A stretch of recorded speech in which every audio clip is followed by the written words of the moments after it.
So I just turned on my car again, but I just hotwired everything, and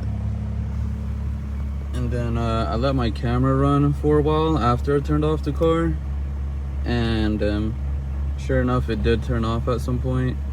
And then I checked the voltage, and the voltage had dropped. I think it was like below 11.8 or whatever the heck.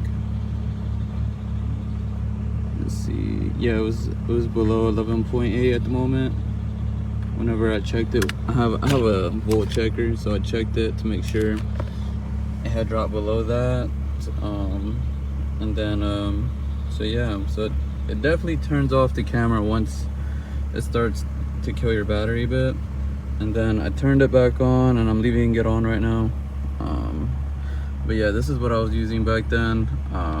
You know, I had it's a plug-in thing here, and yeah, that killed my battery way too many times. So yeah, this is a 100% must have, you know, if you don't want to deal with like a dead battery.